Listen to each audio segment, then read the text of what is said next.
Hello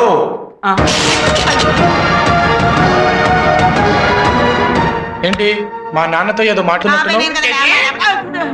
ఆడు నీ బాబా? అరే తండ్రి కొడుకు సేమ్ చెయ్యి. ఎవరికి అదృష్టం? నా అదృష్టం సంగతి వదిలే. ఇప్పుడు నాకు నీతో ఉండాలనుంది, నీతో తినాలనుంది, నీతో బతకాలనుంది. నానా మీ నాన్న నిజాయితీగా బతకాలనుకున్న అమాయకుడైనా నువ్వు మాత్రం నాతో చేతులు కలపాలనుకుంటున్నావయ్యా. నీకు మంచి ఫిక్రుందయ్యో. నేను తొందరగా బయటకు రప్పిస్తా. నన్ను బయటికి రప్పించడం కాదు, నేనే నిన్ను లోపలికి రప్పిస్తాను. అప్పుడు నీతో పాటు ఉంటాను, నీతో పాటు తింటాను, నీతో పాటు బ్రతుకుతాను. ఏంటి జైల్లో ఉన్న నువ్వు ఆయన్ని లోపలికి రప్పిస్తావా? జైల్లో ఉండి లా చదువుకున్నవాడిని అదే జైల్లో ఉండి ఆయన్ని లోపలికి రప్పించడం పెద్ద కష్టమైన పని కాదు. కొత్తగా నల్ల కోట వచ్చింది కదా అని ఓ ఎగిరెగిరి పడిపోబాక మొత్తక సామెత అయిపోద్ది. నువ్వు పుట్టక ముందే నా జుట్టు నెరిసింది. ఎప్పుడో నెరిసిన జుట్టు కంటే ఇప్పుడు మొలిచిన మీసాలకు పదును పౌరుషం ఎక్కువ. ఆహా మాటకు మాట బాగా చెప్తున్నా. మాది మాటలు చెప్పే వంశం కాదు, అన్న మాట నిలబెట్టుకునే వంశం. ఏంటి ఛాలెంజ్ చేస్తున్నావా? నీ భవిష్యత్తు చెప్తున్నాను. హలో ఏంటి? చాలా థ్యాంక్స్. దేనికి? నేను వాదించే మొదటి కేసు మా నాన్న కేసు అయ్యేలా చేసినందుకు. Young generation. ఎంత ముద్దొస్తున్నావో. ఏ వెట్టి పెంచింది బాబు నిన్ను మీ అమ్మ? చెప్పు. నిన్నేమెట్టి పెంచిందో నన్ను అదే పెట్టి పెంచింది. నాకు కోర్టు సమలు రావటం ఏంటయ్యా? చూడండి వచ్చింది సమన్లే గాని జడ్జిమెంట్ కాదు. జడ్జిమెంట్ మీ ఫేవర్ లో వచ్చేట్టు నేను చూస్తాను. అదండి వెళ్దాం కోర్టు. ఈడెక్కడే బాగున్నాయర్రా. ఇదిగో లాయరు, రేపే ఎంసెట్ పరీక్షలయ్యా. మధ్యాహ్నం 1 గంట 2 గంటల మధ్యన పేపర్ లీకేజ్ ముహూర్తం పెట్టా. ఆ గంటలో వెళ్తేనే పని అయ్యేది, మన చేతికి డబ్బు అంది. లేకపోతే మనకి అడ్వాన్స్ ఇచ్చిన పార్టీలందరూ లబ లబ లబ లబ కొట్టుకుంటారు. మన పొజిషన్ వీక్ అయిపోతుంది. మధ్యాహ్నం 1 గంట లోపు కోర్టులో మీ పని అయ్యేట్టు నేను చూస్తాను. పదండి.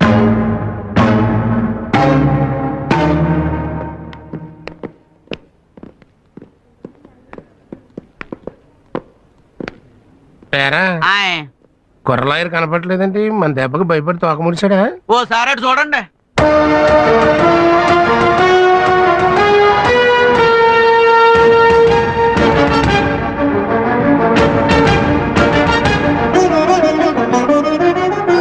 అమ్మా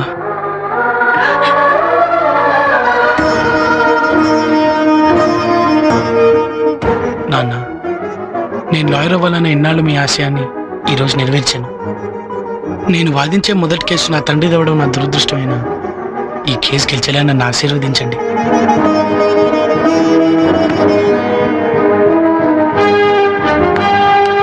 సత్య, రేపు ఎంసెట్ ఎగ్జామ్స్. ఆ సాంబశివం గారు ఎట్టి పరిస్థితుల్లోనే ఎంసెట్ పేపర్స్ లీక్ చేయడానికి ప్రయత్నిస్తాడు.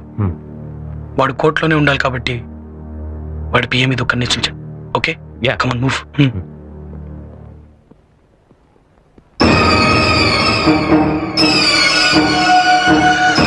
రోడ్డు మీద ఎవరో ఏవో మాటలు చెప్తే ఇంటికి వచ్చి అడగడం ఏమిటండి? ఈ విషయం తెలిస్తే నలుగురిలోనూ మా పరివేం కావాలి. మీ తరఫున వాదించేందుకు ఎవరన్నా ఉన్నారా? yes your honor.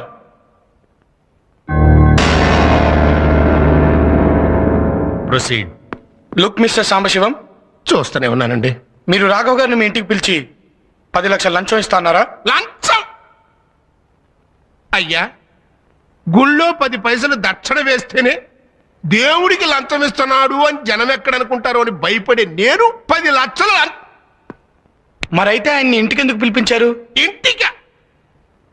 అయ్యా, నాకు ఆయనకి నయా పైస పరిచయం కూడా లేదండి. అలాగా?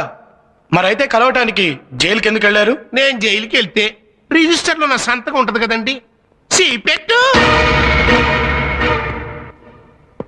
యువర్ ఆనర్, చట్టానికి కళ్ళు లేవంటారు, కానీ ఇప్పుడు చట్టానికి కళ్ళున్నాయి.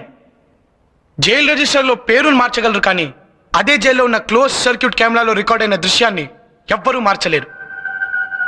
Please allow me your honour.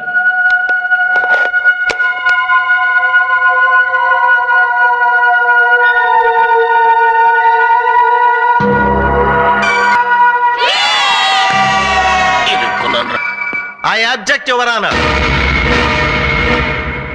పెరిగిన టెక్నాలజీతో ఇలాంటి సాక్ష్యాలు ఎన్నైనా సృష్టించవచ్చు. అమెరికా అధ్యక్షుడు జైలుకు వచ్చి ఈ రాఘవ గారితో మాట్లాడినట్టు నేను సృష్టించగలను. యువరానా, ఈయన లాయరుగా కాక ఒక నేరస్తుడిగా, ఒక నేరస్తుడికి కొడుగ్గా క్రిమినల్ బుర్రతో ఆలోచించి ఇలాంటి వాళ్ళు సృష్టిస్తున్నాడు. క్రిమినల్ మెంటాలిటీ ఉన్న ఇలాంటి వాళ్లను చదువుకొనిస్తే కోర్టుని ఇలాగే మోసం చేస్తారు. ఇలాంటి వాళ్లను చదువుకోనివ్వటమే తప్పు. తప్పుడు పనులు చేసి జైలుకెళ్లి కోర్టుని ఇలా తప్పుదోవ పట్టించాలనుకుంటున్నా ఇలాంటి ఖైదీ లాయర్లకు కోర్టులో వాదించే అర్హత కూడా లేదు. అంతేకా that's all your honour. Court is adjourned for lunch. ఇప్పుడు 1 గంట అయింది. మీరు వెళ్ళి వెంటనే పని చూసుకుని తొందరగా వచ్చేయండి మళ్ళీ.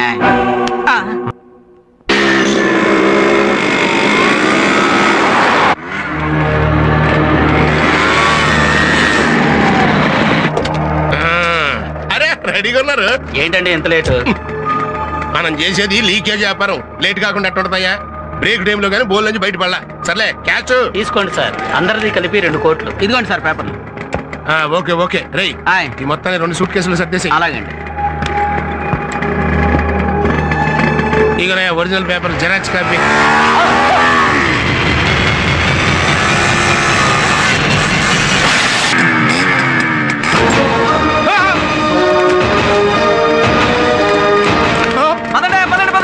ఇంకా సేపు ఆగండి, మీతో నేను కూడా తనులు తింటాను. ఇంకా చూస్తారంటే మీరు చూస్తారంటరా అనేసి.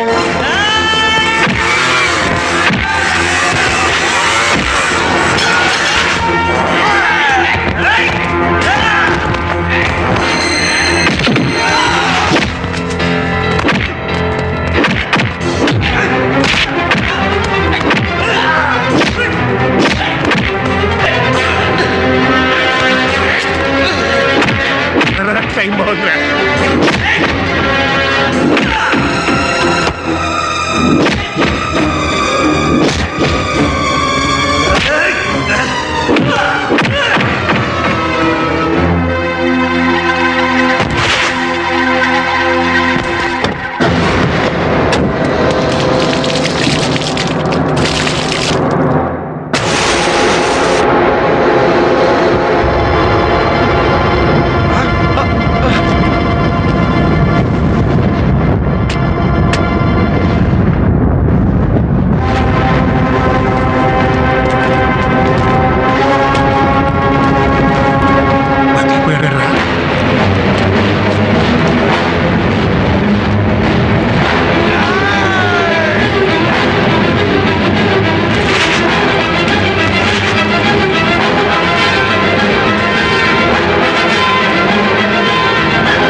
వచ్చాడు.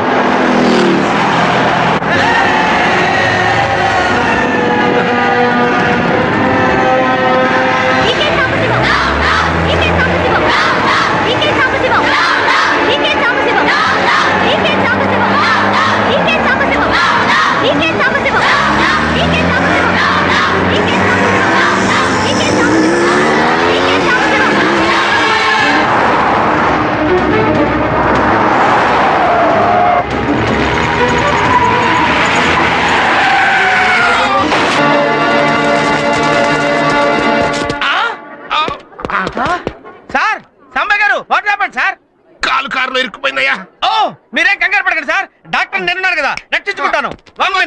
అరే లీకేజ్ డాక్టర్, నీకు చెంచాకి చెక్కు తేడా తెలుసు ఆయన. నన్ను మంచి డాక్టర్ దగ్గర తీసుకెళ్ళు. వచ్చేసాను సార్. సార్ కాలు కోసేసి బాడీ బయటికి లాగేస్తాను సార్, మీరేం భయపడకండి సార్. సార్ కాలు పోతే 2 కర్రలు సంకలో పెట్టుకుని మిమ్మల్ని మీరే మోసుకెళ్ళొచ్చు సార్, కానీ మీరు పోతే మిమ్మల్ని మోయడానికి 4 మనుషులు కావాలి సార్. వద్దు వద్దురా నాయనా, నా చావునేంత నాయనా, నన్ను వదిలేరే. ఈ ప్రాణాన్ని నా ప్రాణం ఇస్తాను sir. Doctor Brahma, what is this? This is operation. Caesarean operation చేసి బేబీని బయటికి తీసినట్టు కాలు కోసేసి బాడీ బయటికి లాగుతా. ఓ షిట్, ఈ టైంలో ఉపయోగించాల్సింది డాక్టర్ తొక్కల బ్రెయిన్ కాదు, నాలాంటి great engineer brain. Call cut చేయకుండా కార్ కట్ చేసి బాడీ బయటికి తీద్దాం.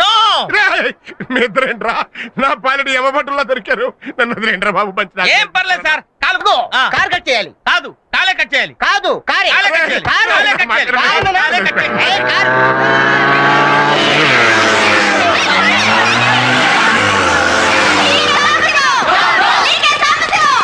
అమ్మో, వాళ్ళు వచ్చేస్తున్నారు, మన కాలు చేయి తీసేస్తారు. పద పద. అదిచ్చా, నన్ను తొందరగా మంచి డాక్టర్ దగ్గర తీసుకెళ్ళవయ్యా. ఏ నీ వరకు వచ్చేసరికి మంచి డాక్టర్ కావాల్సి వచ్చాడా? నీ వరకు వచ్చేసరికి ప్రాణం విలువ తెలిసిందా? ఒక ఇంట్లో దొంగతనం జరిగితే ఆ ఇంట్లో వాళ్ళు మాత్రమే నష్టపోతారు. ఒక చోట కల్తీ జరిగితే కొందరు మాత్రమే నష్టపోతారు. ఒక బ్యాంక్ రాత్రి ఎత్తేస్తే ఆ ఖాతాదారులు మాత్రమే నష్టపోతారు. కానీ వీడు చేసే పేపర్ లీకేజ్ వల్ల అర్హత లేని వాళ్ళందరూ డాక్టర్లు, ఇంజనీర్లు అయితే మొత్తం సమాజం నష్టపోతుంది. ఈ పాపిస్టు డబ్బు కోసమేగా నువ్వు స్టూడెంట్స్ జీవితాలతో ఆడుకుంది. రే, నీకు ఈ డబ్బు కంటే 10 డబ్బు ఇస్తాం. నీ వల్ల నాశనం అయిపోయిన స్టూడెంట్స్ జీవితాలకి న్యాయం చేయగలవా? చేయరా? న్యాయం పేపర్ లీకేజీలతో స్టూడెంట్లకి మీరు చేస్తున్న ద్రోహం దేశం మొత్తం క్యాన్సర్ లా వ్యాపిస్తుందిరా.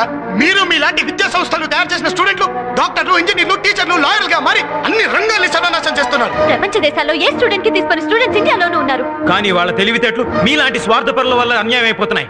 భారతదేశపు భవిష్యత్తు మా స్టూడెంట్స్ భవిష్యత్తు పైన ఆధారపడిందిరా. స్టూడెంట్స్ భవిష్యత్తు బాగుండాలంటే నీలాంటి వాళ్ళు బ్రతుకుండకూడదు. రే పెట్రోల్ అందుకోండి.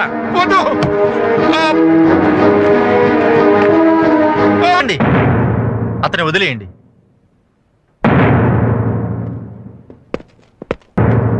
అదిచ్చా, నన్ను క్షమించవయ్యా. నేను చేసిన తప్పులన్నీ కోర్టులో ఒప్పుకుంటాను. ముందు నన్ను కాపాడు బాబు. వెళ్ళి హెల్ప్ చేయండి.